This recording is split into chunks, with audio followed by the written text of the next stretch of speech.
Hadis kedua, An Umar radhiyallahu anhu aidan qala bainama nahnu julusun inda Rasulillahi sallallahu alaihi wasallam zata yaumin iz tala'a alaina rajulun syadid bayadi thiyabi syadidu sawadi sa'ri la yura alaihi atharu safar wa la ya'rifuhu minna ahad hatta jalasa ila nabi sallallahu alaihi wasallam fa asnada rukbatayhi ila rukbatayhi wa wada'a kaffayhi ala fakhidhayhi wa qala ya Muhammad akhbirni anil Islam. Faqala Rasulullah sallallahu alaihi wasallam al-Islamu an tashhada an la ilaha illallah wa anna Muhammadar Rasulullah wa tuqima salata wa tu'tiya zakata wa tasuma ramadana wa tahujjal baita in istata'ta ilaihi sabila. Qala sadaqta fa'ajibna lahu yas'aluhu wa yusaddiquhu. Qala fa akhbirni anil iman.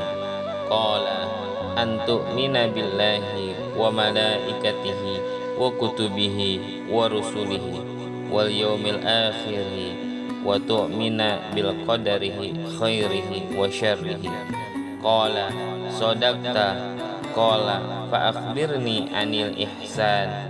Qala an ta'budallaha ka'annaka tarahu fa illam takun tarahu fa innahu yaraka. Qala fa akhbirni anis sa'ah. Qala mal mas'ulu anha bi'a'lama minas sa'ili. Qala fa akhbirni an amaratiha.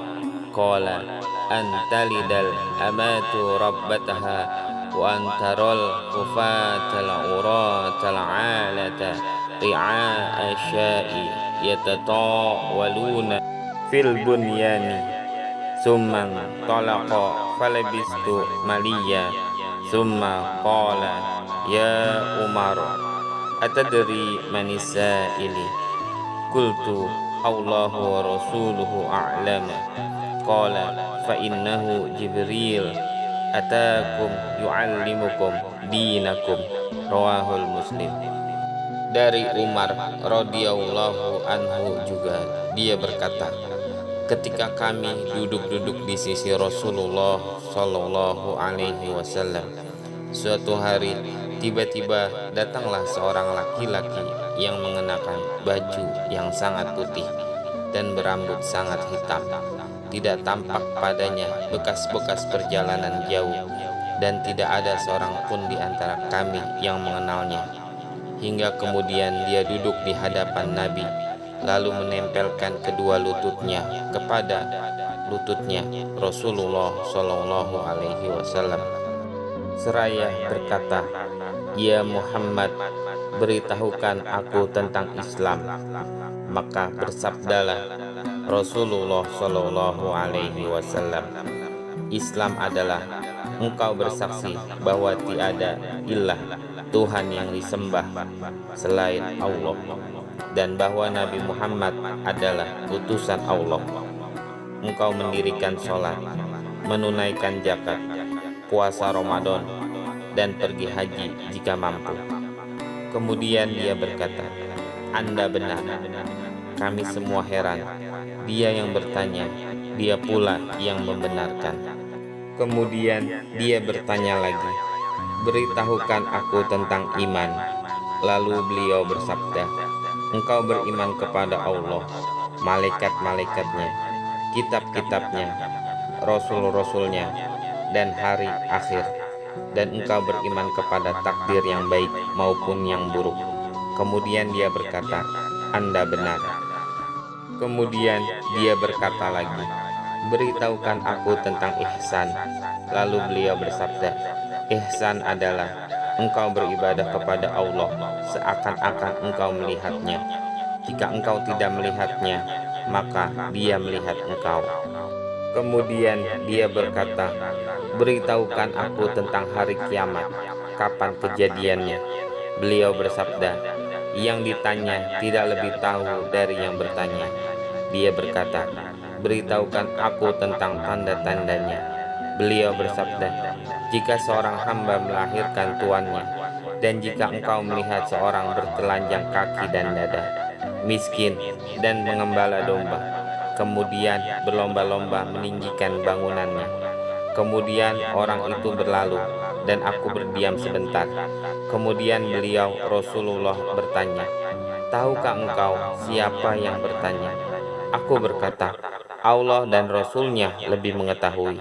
Beliau bersabda, dia adalah Jibril yang datang kepada kalian, bermaksud mengajarkan agama kalian. Riwayat Muslim. Hadis ini merupakan hadis yang sangat dalam maknanya, karena di dalamnya terdapat pokok-pokok ajaran Islam, yaitu iman, Islam, dan ihsan. Hadis ini mengandung makna yang sangat agung karena berasal dari dua makhluk Allah yang terpercaya, yaitu Aminus Sama, kepercayaan makhluk di langit atau Jibril, dan Aminul Ard, kepercayaan makhluk di bumi, Rasulullah. Pelajaran yang dapat diambil: disunahkan untuk memperhatikan kondisi pakaian, penampilan, dan kebersihan, khususnya jika menghadapi ulama, orang-orang mulia, dan penguasa. Siapa yang menghadiri majelis ilmu dan menangkap bahwa orang-orang yang hadir butuh untuk mengetahui suatu masalah dan tidak ada seorang pun yang bertanya, maka wajib baginya bertanya tentang hal tersebut meskipun dia mengetahuinya, agar peserta yang hadir dapat mengambil manfaat darinya. Jika seseorang yang ditanya tentang sesuatu, maka tidak ada celah baginya untuk berkata, saya tidak tahu, dan hal tersebut tidak mengurangi kedudukannya. Kemungkinan malaikat tampil dalam wujud manusia. Termasuk tanda hari kiamat adalah banyaknya pembangkangan terhadap kedua orang tua, sehingga anak-anak memperlakukan kedua orang tuanya sebagaimana seorang tuan memperlakukan hambanya. Tidak disukainya mendirikan bangunan yang tinggi dan membaguskannya sepanjang tidak ada kebutuhan. Di dalamnya terdapat dalil bahwa perkara gaib tidak ada yang mengetahuinya selain Allah Ta'ala. Di dalamnya terdapat keterangan tentang adab dan cara duduk dalam majelis ilmu. Wallahu a'lam.